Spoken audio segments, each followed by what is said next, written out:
Hari ini kita akan belajar tentang alkohol dan eter. Kemudian nanti akan dilanjutkan cara pembuatan struktur 3D.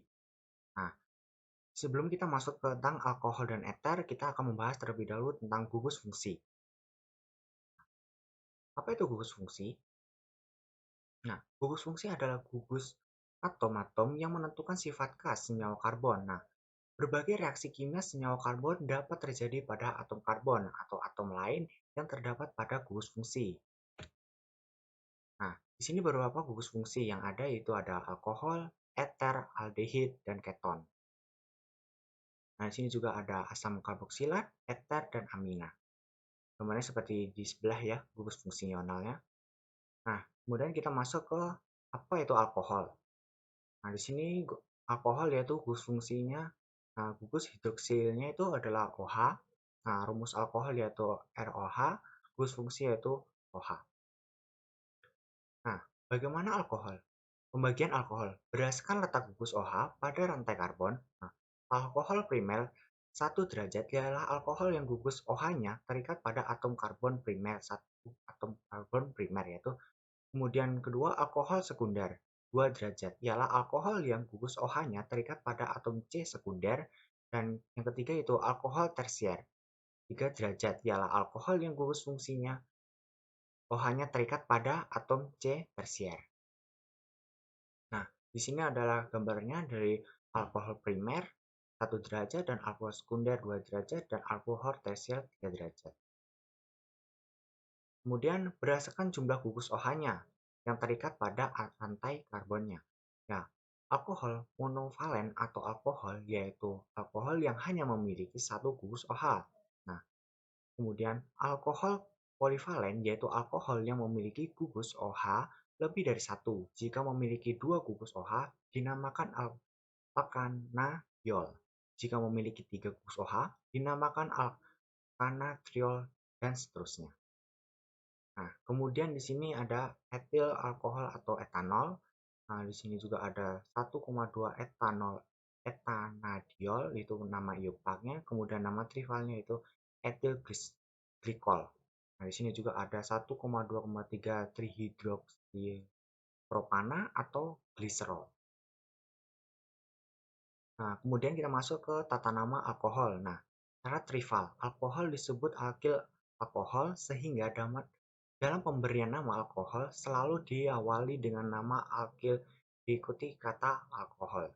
Nah, cara penamaan menurut Yupak yaitu nama alkohol diturunkan dari nama alkana dengan akhiran a diganti oleh ol. Di sini ada contoh yaitu etil alkohol, itu nama trivial, kemudian nama Yupaknya adalah etanol. Kemudian itu pemberian nomor pada alkohol alifatik dimulai dari salah satu ujung rantai induk yang paling dekat dengan gugus hidroksil terikat. Nah, di sini ada contohnya yaitu 2 heksanol, di mana 2 heksanol ini bukan 5 heksanol ya, tapi 5, tapi 6. Nah, di sini OH diikat oleh atom C dengan nomor di atom karbonnya nomor 2, di bagian nomor 2. Nah, apabila rantai induk mengikat gugus alkil dan halida, maka pemberian nomor dimulai dari salah satu ujung rantai induk yang paling dekat dengan gugus tersebut. Nah, di sini ada 2 metil 3 pentanol ya, atom C-nya terikat pada karbon nomor 2 yaitu pengikatan metil. Nah, kemudian atom C3-nya itu mengikat OH. Nah, di sini ada struktur 3D dari 2 heksanol ya, di mana yang biru ini adalah karbonnya, rantai karbonnya, dan yang merah ini adalah OH-nya. Nah, di sini ada glukosa di mana rantai OH-nya lebih dari satu, yang berikatan dengan OH lebih dari satu ya. Nah, di sini ada struktur 3D dari glukosa, yaitu di mana yang biru ini tadi adalah rantai karbonnya, dan yang putih ini adalah cabang hidrogennya, dan yang merah ini adalah cabang OH-nya. Nah, di sini. Nah, fungsi alkohol yaitu sebagai bahan antiseptik, yaitu pembunuh mikroba dan yang lainnya, sehingga sering digunakan sebagai bahan untuk sterilisasi dalam kultur jaringan dan pembersih luka. Sifat alkohol. Gugus hidroksil pada alkohol bersifat polar sehingga dapat membentuk ikatan hidrogen dengan air atau alkohol larut dalam air. Nah, di sini biosintesis etanol ya. Fermentasinya yaitu menjadi 2 CH3, CH2OH ditambah 2 CH2. Nah, kemudian kita masuk ke eter. Nah, rumus eter yaitu ROR. Nah, fungsinya itu O. Nah, alkohol dan eter dapat berisomerisasi struktur yaitu sebagai titik didihnya 78 derajat Celcius dan titik didih dari CH3O CH3-nya ada minus 28 derajat Celcius. Nah, di sini kegunaan eter yaitu sebagai pelarut senyawa-senyawa organik dan sebagai obat bius pada pembedahan. Kemudian penamaan eter pemberian nama gugus-gugus yang terikat pada atom O dengan nama alkil. Nah, urutan penulisan nama alkil sesuai dengan abjad dan diakhiri dengan kata eter. Nah, di sini seperti nama-namanya yaitu dimetil eter, isopropil metil eter, sikloheksametil eter. Nah, di sini ada sifat eternya. Eter bersifat polar ya yang tadi.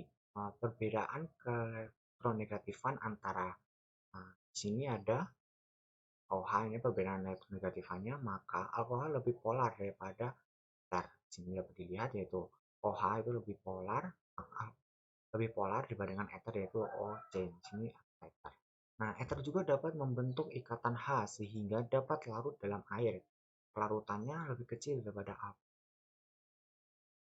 Nah, interaksi CO lebih kecil daripada OH sehingga titik didih alkohol lebih tinggi daripada eter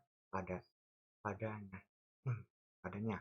Nah, di sini titik didihnya, di sini ada yang tadi, ya kayak tadi yang saya perlihatkan pertama yaitu 78 derajat Celcius dan titik didih dari eter yaitu minus 24 derajat Celcius.